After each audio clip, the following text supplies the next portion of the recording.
अभी भारत के कश्मीर के पहलगाम में सिंदूर का रंग फीका भी नहीं पड़ा था कि पाकिस्तान ने अपनी कायराना हरकतों को पुंछ में ऐसा दोहराया कि भारत का पारा पाकिस्तान को लेकर एक बार फिर चढ़ गया है। यह सवाल उठने लगा है कि क्या पाकिस्तान को इस बार निर्णायक जंग की तलाश है,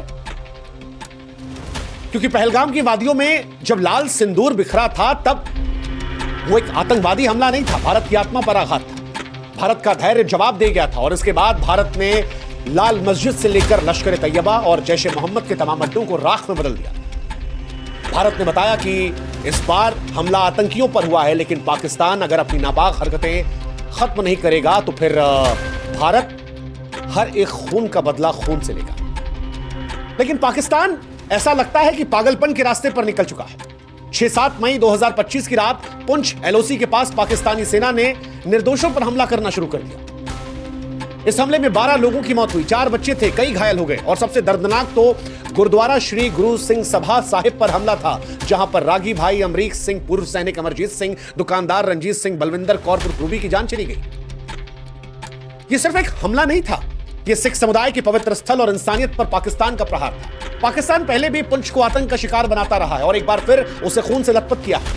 हालांकि भारत ने सियालकोट में वो खून की होली खेलकर इसका जवाब दिया है, लेकिन पाकिस्तान की यह कार्रवाई ऑपरेशन सिंदूर के जवाब में थी।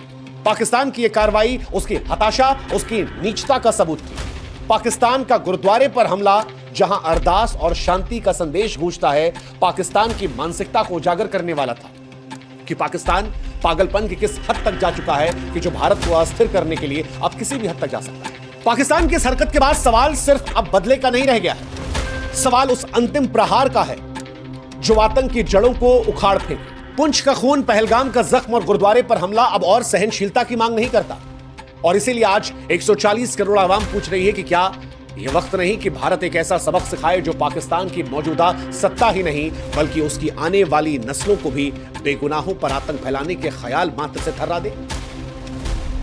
सवाल यह है कि पहलगाम के बाद भारत ने ऑपरेशन सिंदूर किया। अब जब पाकिस्तान नीचता पर आ गया है और आम लोगों को निशाना पुंछ में बना रहा है, तो भारत का अगला कदम क्या होगा? भारत के पास कई रास्ते हैं, लेकिन प्रत्येक रास्ते को सावधानी और दृढ़ता के साथ चलना। जैसे सैन्य कार्रवाई का रास्ता है, ऑपरेशन सिंदूर जैसे सटीक हमलों को और तेज करना पड़ेगा। विशेष बलों के जरिए सीमा पार घुसपैठ कर आतंकी ठिकानों और उनके आकाओं को फिर से निशाना बनाना होगा। भारतीय सेना ने पहली ही जवाबी कार्रवाई में पाकिस्तान की तमाम चौकियों को नष्ट कर दिया था। हमने मसूद अजहर को रोने बिलखने पर मजबूर कर दिया था। दूसरा तरीका, कूटनीतिक दबाव। भारत को वैश्विक मंचों पर पाकिस्तान को अलग थलग करना होगा, दिखाना होगा कि वो पाकिस्तान जो हिंदुस्तान से सीधा नहीं लड़ सकता, वो कभी पहलगाम में किसी के कलावे को देखकर, किसी के धर्म को देखकर उनके माथे में गोली मारवाता है, कहता है जाकर अपने देश के प्रधानमंत्री को बनाना। वो कश्मीर और बाकी राज्यों के बीच में खाई पैदा करना चाहता है। वो हिंदुस्तान में हिंदू मुसलमान का बवाल करवाना चाहता है और अब पाकिस्तान के साथ आतंकवाद को दुनिया के सामने एक्सपोज करना होगा। उसके खिलाफ कड़े प्रतिबंधों की मांग करना होगा। सिंधु जल समझौते पर पूरी तरह से रोक लगाना होगा। अटारी बॉर्डर जो हमने बंद किया है, ऐसे और निर्णायक कदम उठाने होंगे। इसके अलावा आर्थिक नाकेबंदी कर सकते हैं। पाकिस्तान पहले से कमजोर अर्थव्यवस्था पर है और दबाव डालो। पाकिस्तान की हैसियत नहीं लंबी लड़ाई लड़ने की, वो 4-5 दिन से ऊपर टिक नहीं सकता। आतंकी संगठनों के वित्तीय स्रोतों को नष्ट करने के लिए अंतर्राष्ट्रीय सहयोगियों के साथ मिलकर कदम उठाना होगा। खुफिया और साइबर युद्ध लड़ना होगा। पाकिस्तान वो देश है जो मिस इन्फॉर्मेशन से भरा हुआ है। फेक न्यूज की हर जंग पाकिस्तान जीत सकता है। भारत के उसने 5 राफेल उड़ा दिए, भारत के मंत्रियों में लड़ाई करवा दी, भारत के तमाम इलाकों को उसने उड़ा दिया फेक न्यूज में। वहां पर भारत को सतर्क रहना होगा। पाकिस्तान के आतंकी ढांचे को कमजोर करने के लिए साइबर हमले, खुफिया ऑपरेशनों को बढ़ावा देना होगा और भारत ने इस बीच में ऐसा किया है। डिजिटल स्ट्राइक उसका एक जीता जागता उदाहरण है। इसके साथ ही भारत को आंतरिक सुरक्षा पर ध्यान देना होगा। जम्मू कश्मीर में सुरक्षा व्यवस्था को और मजबूत करना होगा। खासतौर पर पुंछ जैसे सीमावर्ती इलाकों में जो नागरिक रहते हैं, उनकी सुरक्षा के लिए बंकरों का, अस्थायी शिविरों की व्यवस्था बढ़ानी होगी। साथ ही स्थानीय लोगों को जब तक ये बंकर नहीं है कहीं और शिफ्ट कराना होगा। उन्हें एहसास कराना होगा कि लोग फौज का साथ दे, आतंकवाद के खिलाफ एकजुट हो, जागरूकता अभियान चले। पाकिस्तान ने जो पुंछ में किया है, ये पहली बार नहीं है, ये वो 47 से करता आ रहा है। पाकिस्तान की यह हरकत हर बार रखी है। 1947 के बंटवारे से लेकर 1965, 71, 99 के करगिल युद्ध और अब हर बार इसकी रणनीति वही रही।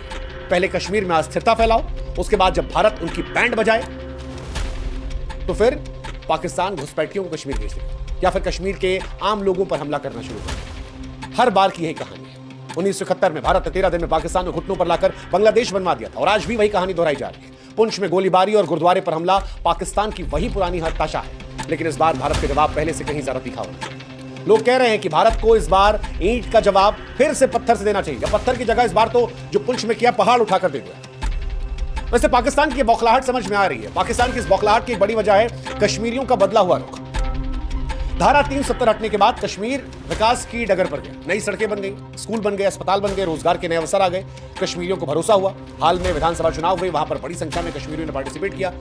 अब पाकिस्तान जान रहा है कि जो इंडिया के पास कश्मीर है वो विकास पर जा रहा है, जो पाकिस्तान वाला है वो बदहाली, शोषण, गरीबी, आर्थिक तंगी की तरफ जा रहा है। पाकिस्तान को डर है कि पीओके के लोग कहीं खुद भारत के साथ ना जाए और इसीलिए उसने पहलगाम में हिंदू मुसलमान की लड़ाई लगवाने की कोशिश की।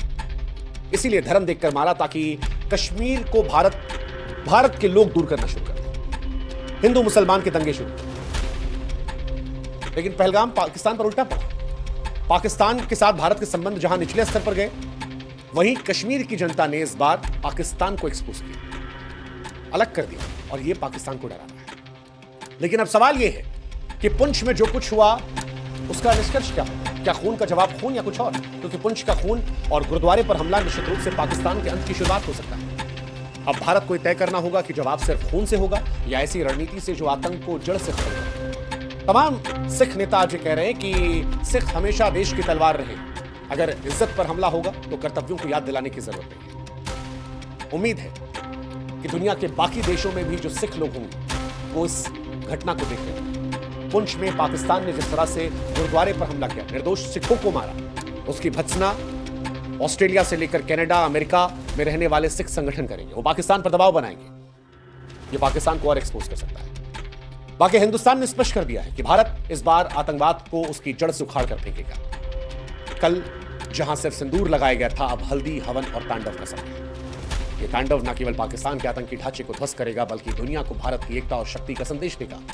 भारत यह आश्वासन देता है कि पुंछ के शहीदों का खून व्यर्थ नहीं जाएगा। यह आतंक के खिलाफ अंतिम युद्ध का आह्वान है और यह एहसास पाकिस्तान को होना चाहिए। भारत का संकल्प अब सिर्फ मकसद नहीं बल्कि इतिहास बनाने की राह पर है। वैसे एक सुझाव हम भी पाकिस्तान को देना चाहेंगे कि पाकिस्तान, वक्त अब भी है, आतंकवाद से दूर हट जाओ, क्योंकि इस बार भारत की स्पष्टता बहुत स्पष्ट है।